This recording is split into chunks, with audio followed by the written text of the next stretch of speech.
Praise the lord. ದೇವರ ಮಕ್ಕಳಿಗೆ praise the lord. ಕರ್ತನು ನಿಮ್ಮೆಲ್ಲರನ್ನು ಆಶೀರ್ವದಿಸಲಿ. ಬನ್ನಿರಿ, ವಾಕ್ಯದ ಕಡೆಗೆ ಹೋಗೋಣ. ಈ ದಿನ ದೇವರು ನಮ್ಮೊಟ್ಟಿಗೆ ಏನು ಮಾತಾಡ್ತಾ ಇದ್ದಾರೆ, ಈ ವಾರವೆಲ್ಲ ದೇವರು ಯಾವ ರೀತಿ ನಮ್ಮನ್ನು ನಡೆಸಿರು ಅಂತ ದೇವರಿಗೆ ಗೊತ್ತು, ನಮಗೆ ಗೊತ್ತು.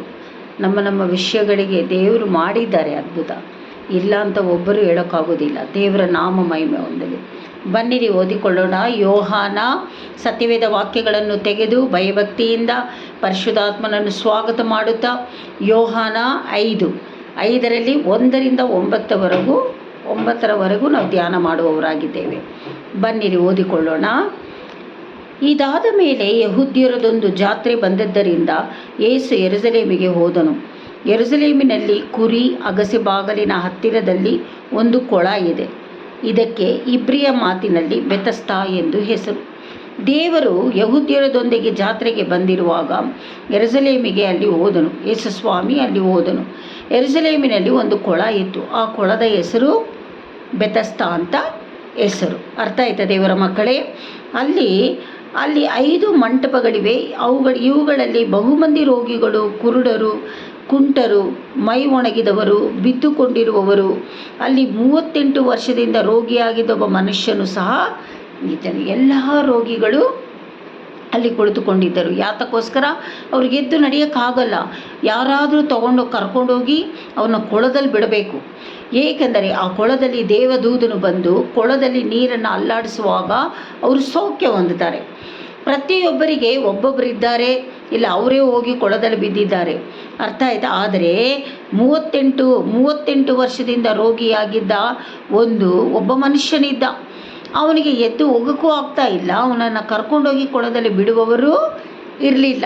ಆದುದರಿಂದ ದೇವರು ಅವನ ಮೇಲೆ ಕನಿಕರ ತೋರಿಸಿದ್ರು. ಯಾವ ರೀತಿ ಎಂದರೆ, ಅವನು ಬಿದ್ದಿರುವುದನ್ನು ಯೇಸು ಕಂಡು ಇವನು ಹೀಗಾಗಿ ಬಹುಕಾಲವಾಗಿದೆ ಎಂದು ತಿಳಿದು, ನಿನಗೆ ಸ್ವಸ್ಥವಾಗಲಿಕ್ಕೆ ಮನಸ್ಸುಂಟೋ ಎಂದು ಅವನನ್ನು ಕೇಳಿದ್ದಕ್ಕೆ ಆ ರೋಗಿಯು, ಸ್ವಾಮಿ, ನೀರು ಉಕ್ಕುವಾಗ ನನ್ನನ್ನು ಕೊಳದೊಳಗೆ ಇಳಿಸುವವರು ಒಬ್ಬರೂ ಇಲ್ಲ. ನಾನು ಬರುವುದರೊಳಗೆ ನನಗಿಂತ ಮುಂದಾಗಿ ಮತ್ತೊಬ್ಬರು ಇಳಿಯುತ್ತಾನಲ್ಲ ಅಂದನು. ನೋಡಿ, ಯೇಸು ಸ್ವಾಮಿ ಅವನ್ನ ಕೇಳಿರೋದು, ನಿನಗೆ ಸ್ವಸ್ಥವಾಗುವುದಕ್ಕೆ ಮನಸ್ಸುಂಟಾ ಅಂತ. ಆದರೆ ಅವನ ಪರಿಸ್ಥಿತಿಯನ್ನು ಹೇಳ್ತಾ ಇದ್ದಾನೆ. ಸ್ವಾಮಿ, ಕೊಳದಲ್ಲಿ ದೇವದೂತರುಗಳು ಆಡಿಸುವಾಗ ನಾನು ಅಲ್ಲಿ ಹೋಗಿ ನನ್ನನ್ನು ಕರ್ಕೊಂಡೋಗಿ ಅಲ್ಲಿ ನಿಲ್ಲಿಸೋರು ಯಾರೂ ಇಲ್ಲ ಸ್ವಾಮಿ ಅಂತ ಹೇಳಿ ಅವನು ತನ್ನ ವೇದನೆಯನ್ನು ತೋರ್ಪಡಿಸಿಕೊಳ್ತಾನೆ. ಆಗ ಯೇಸು ಸ್ವಾಮಿ ಹೇಳ್ತಾರೆ, ಎದ್ದು ನಿನ್ನ ಹಾಸಿಗೆಯನ್ನು ಹೊತ್ತುಕೊಂಡು ನಡೆ ಎಂದು ಹೇಳಿದನು. ಆ ಕ್ಷಣವೇ ಆ ಮನುಷ್ಯನು ಸ್ವಸ್ಥನಾಗಿ ತನ್ನ ಹಾಸಿಗೆಯನ್ನು ಹೊತ್ತುಕೊಂಡು ನಡೆದನು. ನೋಡಿ, ಯೇಸು ಸ್ವಾಮಿ ಹೇಳೋದಕ್ಕೂ ಅವನ ನಂಬಿಕೆ, ವಿಶ್ವಾಸ, ಅವನಿಗೆ ನಂಬಿಕೆ ಬಂತು ಎದ್ದೋಗೋಕ್ಕೆ. ಅದರಿಂದ ನಂಬಿಕೆ, ವಿಶ್ವಾಸ ಅವನನ್ನು ನಡೆಸ್ತು.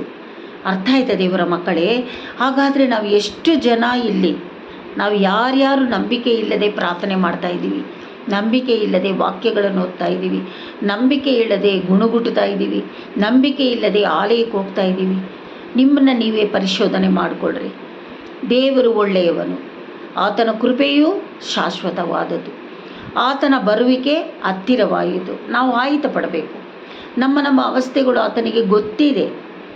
ನಾವು ಕೇಳಿಕೊಂಡರೆ ಆತನು ಅದಕ್ಕೆ ಬಿಡುಗಡೆ ಕೊಡಲು ಶಕ್ತನಾಗಿದ್ದಾನೆ. ಯಾವ ವಿಷಯದಲ್ಲಿ ನೀವು ನೊಂದು ಹೋಗಿದ್ದೀರಾ? ರೋಗದ ವಿಷಯದಲ್ಲಿಯಾ, ಹಣಕಾಸಿನ ವಿಷಯದಲ್ಲಿಯಾ, ಕುಟುಂಬದ ವಿಷಯದಲ್ಲಿ, ಹೆತ್ತ ಮಕ್ಕಳ ವಿಷಯದಲ್ಲಿ, ತಂದೆ ತಾಯಿಗಳಿಲ್ಲದೆ ಮಕ್ಕಳು, ಇಲ್ಲ ಫೀಸ್ ಕಟ್ಟೋಕ್ಕಾಗದೇ ಇರುವವರು, ಏನೋ ಒಂದು ಪರಿಸ್ಥಿತಿ ನಿಮಗಿದೆ. ಮಿನಿಸ್ಟ್ರಿ ಮಾಡುವವರು, ಅಯ್ಯೋ ನನ್ನ ಮಿನಿಸ್ಟ್ರಿ ಇನ್ನೂ ಇಂಪ್ರೂವ್ ಆಗಲಿಲ್ವೇ ಅಂತ ಈ ರೀತಿ ಇರುವವರು ಇರ್ಬೋದು. ದೇವರಿಗೆ ಎಲ್ಲ ಗೊತ್ತು. ದೇವರ ಸಮಯಕ್ಕಾಗಿ ಕಾಯಬೇಕು. ಅರ್ಥ ಆಯ್ತಾ? ನೋಡಿ, ಅವನು ತನ್ನ ಕಷ್ಟಗಳನ್ನು ಹೇಳ್ಕೊಂಡ. ಸ್ವಾಮಿ, ನನ್ನನ್ನು ಯಾರು ನೀರಿನಲ್ಲಿ ಬಿಡೋಕ್ಕೆ ಒಬ್ಬರೂ ಇಲ್ಲ. ನನಗಿಂತ ಮುಂಚೆ ಎಲ್ಲರೂ ಹೋಗಿ ಸೌಖ್ಯ ಹೊಂದುತ್ತಾ ಇದ್ದಾರೆ ಸ್ವಾಮಿ ಅಂತ ಅವನ ಕೊರತೆಗಳು ಹೇಳ್ಕೊಂಡ್ರು. ಯೇಸು ಸ್ವಾಮಿ ಹೇಳಿದ ಆ ಶಬ್ದದಿಂದ ತಕ್ಷಣವೇ ಅವನು ನಂಬಿದ. ಅವನ ವಿಶ್ವಾಸ ನಂಬಿ ಸುಮ್ಮನೆ ಕುಳಿತುಕೊಂಡಿಲ್ಲ, ನಂಬಿ ಅವನು ಆ್ಯಕ್ಟಿವ್ ಮಾಡ್ದ. ಅಂದರೆ ಅವನು ಅದಕ್ಕೆ ತಕ್ಕ ಹಾಗೆ ಎದ್ದೇಳೋಕ್ಕೆ ಶುರು ಮಾಡ್ದ. ಎದ್ದೇಳಲಿ ಪ್ರಯತ್ನ ಪಡುವಾಗಲೇ ದೇವರ ಮಹಿಮೆ ಅವನ ಮೇಲೆ ಬಂತು. ದೇವರ ಸ್ವಸ್ಥತೆಯ ಸೌಖ್ಯ ಆ ಪ್ರಸನ್ನತೆ ಅವನ ಮೇಲೆ ಬಂದು ಎದ್ದು ನಡೆದು ಕುಣಿದಾಡು ಹೋದನು. ಅಲ್ಲಿರುವವರ ಹೇಳಿದ್ರು, ಯಾರು ನಿನಗೆ ಈ ಥರ ಸೌಖ್ಯ ಕೊಟ್ಟಿದ್ದರು? ನನಗೆ ಗೊತ್ತಿಲ್ಲ, ನನ್ನನ್ನು ಹಾಸಿಗೆ ಎದ್ದು ನಡೆ ಅಂತ ಹೇಳಿದ್ರು. ನಾನು ಎದ್ದು ನಡೆದಿದ್ದೀನಿ, ನಾನು ನಡೀತಾ ಇದ್ದೀನಿ. ಯೇಸು ಯಾರೆಂದು ನನಗೆ ಗೊತ್ತಿಲ್ಲ, ಯಾಕಂದರೆ ಅವನು ನೋಡಿದ್ದಾನೆ, ಇವರೇ ಅಂತ ಗೊತ್ತಾಗಲಿಲ್ಲ. ಈ ಥರ ಹೇಳ್ಕೊಂಡು ಅವನ ಸ್ವಸ್ಥತೆ ಹೊಂದಿಕೊಂಡನಲ್ಲ. ಈ ರೀತಿ ನಾವೆಲ್ಲರೂ ನಮ್ಮ ಪರಿಸ್ಥಿತಿಗಳಿಗೆ ನಜರೇತಿನ ಯೇಸು ಕ್ರಿಸ್ತನ ನಾಮದಲ್ಲಿ ನಾವು ಸ್ವಸ್ಥತೆ ಹೊಂದಿಕೊಂಡು ಬಿಟ್ಟಿದ್ದೀವಿ. ಅದು ಅರಿಯದೆ ಗುಣಗುಟ್ಟುತ್ತಾ ವೇದನೆ ಪಡುತ್ತಾ ಈ ರೀತಿ ಇದ್ದೀವಿ. ಅರಿಬೇಕು, ದೇವರೇ ನನಗೆ ಎಷ್ಟು ಒಳ್ಳೇದು ಮಾಡಿದೀಯಪ್ಪ, ನಾನು ನೆನೆಸದೇ ಇರುವಾಗ ಎಲ್ಲ ನೀನು ಒಳ್ಳೇದು ಮಾಡಿದೀಯಲ್ಲ, ನೀನು ಎಂಥ ಒಳ್ಳೆಯ ದೇವರು ಯೇಸಪ್ಪ. ಪರಿಶುದ್ಧಾತ್ಮನೇ, ನಿಮಗೆ ತಗ್ಗಿಸಿ ನಮ್ಮನ್ನು ಒಪ್ಪಿಸಿಕೊಡ್ತಾ ಇದ್ದೀವಿ ತಂದೆ, ನಮ್ಮನ್ನು ಕೈ ಹಿಡಿದು ನಡೆಸಪ್ಪ ಅಂಥೇಳಿ ನಮ್ಮನ್ನೆಲ್ಲರನ್ನು, ನನ್ನನ್ನು ಸೇರಿಸಿ ಮಾತಾಡ್ತಾ ಇದ್ದೀನಿ, ನನ್ನ ಕುಟುಂಬವನ್ನು ಸೇರಿಸ್ತಾ ಇದ್ದೀನಿ.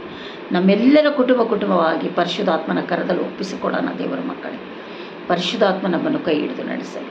ಕರ್ತನು ನಿಮ್ಮೆಲ್ಲರನ್ನು ಈ ವಾಕ್ಯದ ಪ್ರಕಾರವಾಗಿ ಆಶೀರ್ವದಿಸಿ ಸ್ವಸ್ಥತೆ ಪಡಿಸಿದ್ದಕ್ಕಾಗಿ ಸ್ತೋತ್ರ ಎಂದು, ಕರ್ತನ ನಾಮ ಮಹಿಮೆ ಪಡಲಿ ಎಂದು ಸ್ತುತಿಸಿ ಕೊಂಡಾಡಿ ನಿಮ್ಮನ್ನೆಲ್ಲರನ್ನು ಆಶೀರ್ವದಿಸ್ತಾ ಇದ್ದೀನಿ. God bless you.